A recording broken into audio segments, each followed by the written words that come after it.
Hey there, what is happening YouTube? Thanks for stopping back into the channel today here at the Rust Belt Mechanic. Now I know it's been some long time since we've been doing some real engine work or anything really hardy for the channel, and we're ready to get back into it. Actually, we're going to be bringing back one of the old projects, the Project Chrysler 300 that no, I did not get rid of. It's just kind of gotten put on the back burner due to work and everything else. And we're going to be actually getting into rebuilding the motor today because I can't find any other ones that are even halfway decent that are okay that don't cost like $3,000, and I'm not putting that much into the car. So rebuild is coming today. Also, some big news coming up towards the end of this video. Make sure you stay tuned in for that.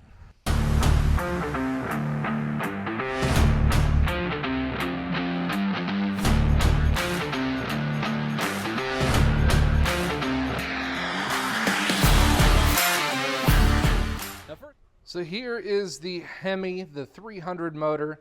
I had kind of had it set in my buddy's shop because we didn't really plan on using it because I figured it was just a junk motor. We'll get a new one to slap into it. Well, ends up these Hemis are kind of either A, hard to find, B, in the, the all-wheel drive version of it, which there's quite a few things different about the mounting, the oil pan and front cover and a couple other things. But also just the fact of Hemis right now are stupidly overpriced. As a matter of fact, right now in local Craigslist and online, eBay and everything, usually you can't even find a decent Hemi motor that I'm looking for. $1 million. For anywhere less than $2,500. We're talking motors that are like 150, 200,000 miles that, they say we're still running, but 150,000 miles, they're wanting $2,500. The cheapest one, the absolute cheapest one I found was 205,000 miles, and they wanted $1,600 for it. I'm not about ready to pay that kind of money for that amount of mileage on any engine. So these Hemis, unfortunately, they just are crazy in the market. So we're going to be doing some hopeful rebuilding to this one. I don't think we have any damage to the block. And I was able to find a local machine shop who said they're pretty good at Hemis and think that they can bring this one back to life. But what we've got to do first is we've got to bring this one back into the picture and take apart some things so we can save us some money on disassembly and areas in the exchange there at the machine shop. We don't want them charging us an extra $300 to $400 just for disassembly, reassembly, new gaskets and everything when we can do that just fine, and we can get all the gaskets for much cheaper and better. So we want to take this thing apart today. Let's get cruising into this one and see what we've got.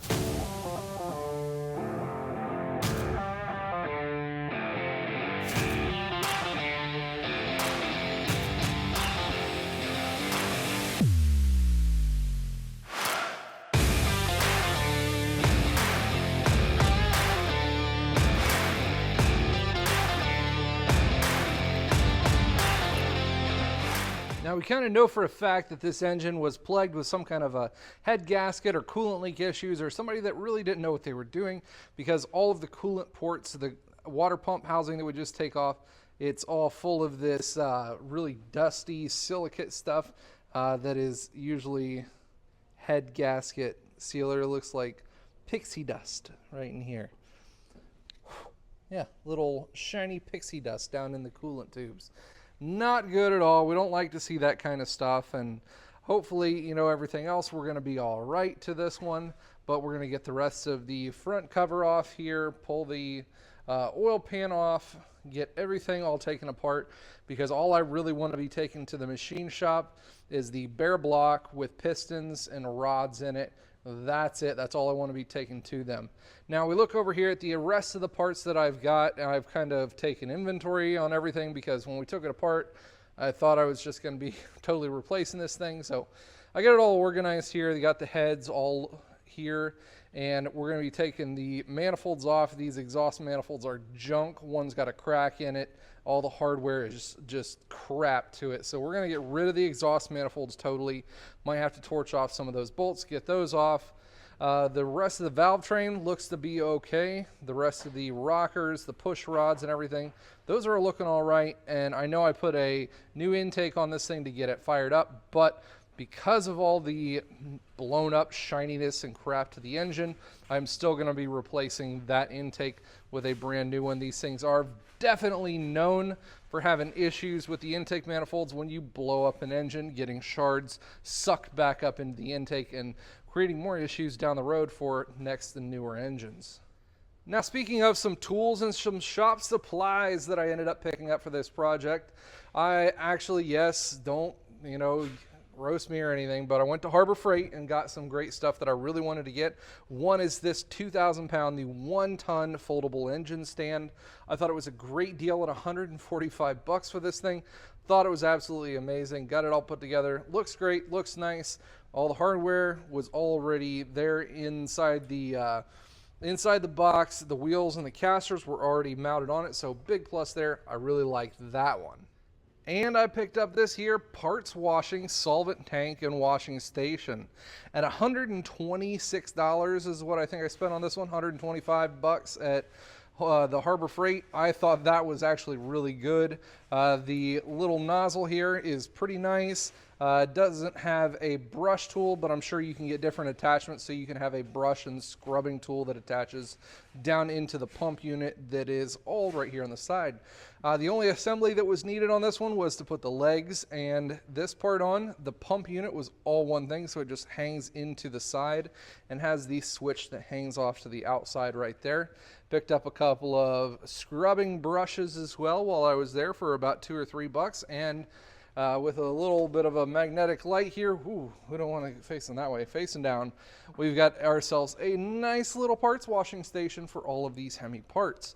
I don't want to have to take everything into work and get all of that cleaned and everything. Well, yeah, now the cat's out of the bag. We're talking about work and having to go in and actually work at work. So yeah, let's get into talking about that.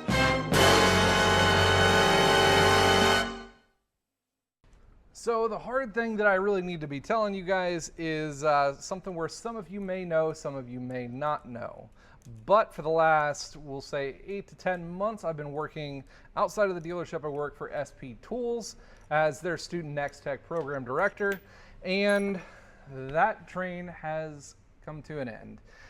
We ended up having a parting of ways. They wanted some things run in the department a little bit different than I wanted to. I don't have any bad blood towards them, but I no longer work for SP Tools. So what does that mean for you guys and here on the channel?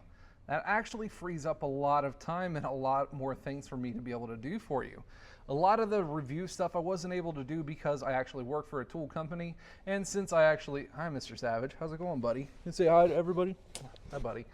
So I was actually not able to do a lot of tool reviews because I work for a tool company. If I did reviews on SP things, it looked more biased. If I didn't do things, or did things for other companies, obviously that's going alongside business trades and interests, so I couldn't do reviews on other tools from other manufacturers. I don't want to stick. Randy, you're breaking my balls here.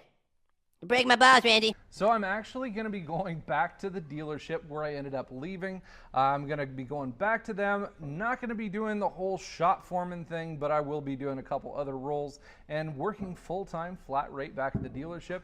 Actually going to probably be making a little bit more money. And honestly, it's going to be a good thing for me and the channel here. We're going to be able to do a lot more things and not be bound by the restrictions of working for a certain company. So you guys are going to get some of your tool reviews and maybe even some nifty tools of the week back coming your way. So hopefully you guys enjoy that information. Now, the things that you're really going to like is me being able to do reviews on stuff like this that I just picked up today. This is the 4-piece Harbor Freight Icon Scraper and Pick Set. Picked this one up today. It was a really good deal, I thought. It was on super sale, and it's something that I needed for the box here in the shop. The scraper, I've been using it on the head and the front cover, trying to get a lot of this material off, and it's been really good. The grips on these are really reminiscent of what would be like a Snap-on Instinct grip with some extra indented areas here in the flats. Actually, it's going to give you a lot better grip surface. It feels a lot more sticky than what the Snap-on ones would, and it really doesn't feel cheap at all. I know before I said I wouldn't be doing a whole lot of reviews on Harbor Freight tools, but you know what? Why not? When in Rome, what we're going to do as the Romans do. We're going to do some reviews on some of these cool tools. So these things are really great to pick up. I will put the link to these down in the description below. Pick these up for a great rate. I would definitely recommend some of these for definitely the DIY and at-home guys. All right, get the head gaskets and stuff out of the way. I've got a lot of stuff to get to scraping on this and prepping this block in a way to get ready to go over to the machine shop early on this week. Now, this motor might take a couple of weeks in the machine shop to be able to get it fully gone through, and I'm really hoping that we don't have any bombshells or anything from the machinist after he gets a good look at it. I'm really hoping all we got to do is replace one single piston and maybe a rod, and then do some machine work, honing some of the cylinders out, putting some new gaskets. Let's put a couple of new lifter sets into this thing just to make a good refreshed motor. I'm not looking for a total like badass build on this one. I just want to get this 300 up and rolling. Now I do have the good old Cadillac back here at home. I was keeping that one down south while I worked at SP, but obviously now that that's not needed, it's back here at home for me to be able to do a little bit of daily driving, not put all the miles on the truck. So awesome thing there. So what's going to be coming up here on the channel? We're going to be doing a couple of tool reviews coming up here over the next couple of weeks. I've also got some new fuel system ideas for the old Duramax. I know some of you guys in the OG group really like the original Duramax content, so I am going to have a couple of those things coming up as well. Before, over the last couple of months, I was doing a video maybe once every other week or so, but now looks like I'm going to be getting back to doing at least one video per week. Maybe I'll try to squeak in a second one or at least a live stream, because I know you guys have been missing a lot of this content and I've been missing you guys as well. So look for that one. If you haven't already subscribed, make sure you turn on that bell notification so you get notified when I come out with cool, awesome content just like this one here today. If you guys have any other comments or ideas on videos that you really want to see coming up, please leave those down in the comments below. Let's see some of the good ideas you guys have and some of the things you may want to see that I could fit in now that I've got my own shop here at the good old homestead. And don't forget about the second channel, the Rust Belt Ranch, which will be right here for you guys to go ahead and click on. All right, guys, thanks for tuning in today. I appreciate it. And as always, you guys stay awesome.